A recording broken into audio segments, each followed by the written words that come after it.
People today know Las Vegas as neon, casinos, crowds, and noise.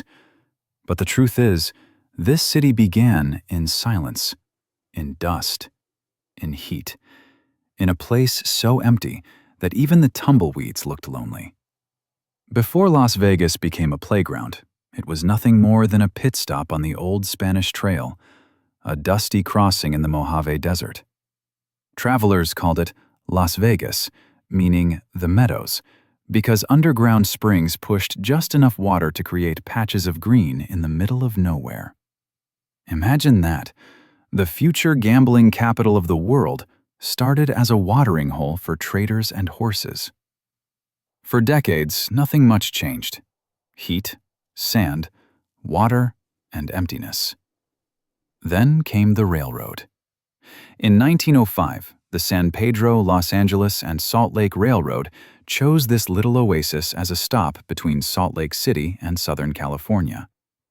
The moment the first locomotive screamed into the valley, the desert stopped being quiet. On May 15, 1905, a land auction was held on 110 acres of nothing but dirt and mirages. People gathered under umbrellas, trying not to faint in the heat, while auctioneers shouted prices for lots that would one day become downtown Las Vegas. Nobody knew it then, but those dusty squares of land would turn into Fremont Street, the birthplace of modern Vegas. But here's where the story takes a turn. The real fuel for the city wasn't the railroad. It was dam water and forbidden desire. In the 1920s, the U.S. government approved construction of the Hoover Dam, at the time the biggest engineering project in America.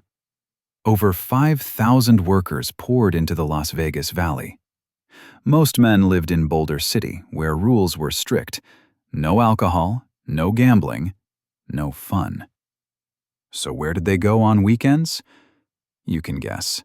Little Las Vegas exploded. Bars opened. Casinos opened. Hotels popped up from the desert floor. The dam workers spent their paychecks faster than they earned them. The city became wild, loud, and profitable. Then came another push. In 1931, Nevada legalized gambling. Overnight, Las Vegas became the only place in America where you could drink, gamble, get divorced in 6 weeks, and forget your problems by sunrise. But the men who really shaped this town, they didn't come from the desert. They came from back east. During the 1940s, famous underworld figures began investing in Las Vegas because the government barely regulated casinos. Money flowed in like a river. Not always clean, not always honest, but always fast.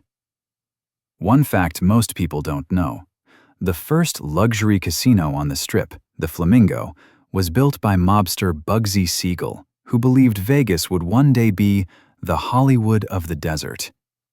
He was right. But he didn't live to see it. He was assassinated in 1947, just months after the Flamingo opened. Still, his dream survived.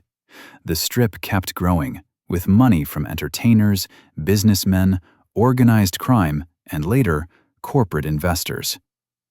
By the 1950s, Las Vegas wasn't just a city. It was an idea. A place built on risks, reinvention, and the simple belief that anything could happen if you had enough neon and enough nerve. Hotels grew larger. Shows grew brighter. The desert roads filled with travelers chasing something they couldn't find anywhere else. By 1960, when I was born, the city was no longer a dusty outpost. It was a glowing oasis, a place where fortunes were made, lost, borrowed, stolen, and dreamed about. But at its core, Las Vegas was still the same thing it had always been: a miracle built on water, risk, hard labor, and secrets. Lots of secrets.